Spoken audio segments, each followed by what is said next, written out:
All right, get ready to go deep because we're taking you on a deep dive into Augustin Nazareth's What Happened in Green Bear.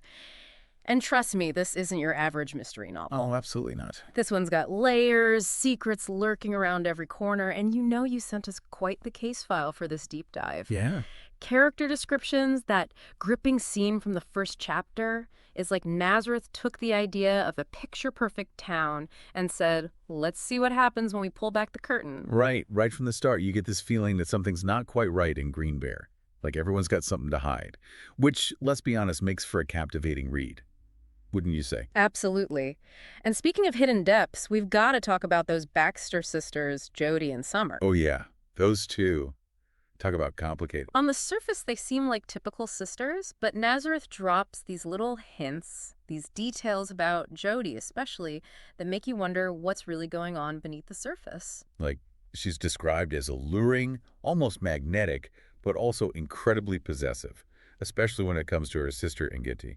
And let's not forget that line from the character description, the one that says she secretly plans to hurt people who get too close to her and Jody. Chilling, right? Yeah, that's not exactly your typical sibling rivalry, is it? It makes you wonder what lengths would she go to protect what's hers.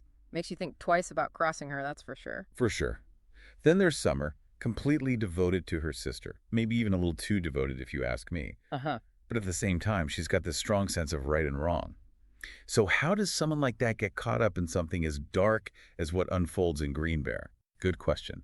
And that's what makes her such an intriguing character, this inner conflict, this battle between loyalty and morality. It's a recipe for disaster, especially when you throw someone like Gekut into the mix. Oh, right, Gikite, the ex-con trying to make a fresh start. He's got this internal tug of war going on, right? He clearly loves his father, wants to leave his past behind, but then there's this other side to him, this darkness that he just can't seem to shake. It's almost like he's two different people trapped in one body. The man he wants to be versus the man he fears he might still be. And honestly, Mm. that makes him one of the most fascinating characters in the entire story. Definitely. And how does he even begin to navigate that internal struggle with someone like Jody in his life? Talk about a complicated relationship. Right.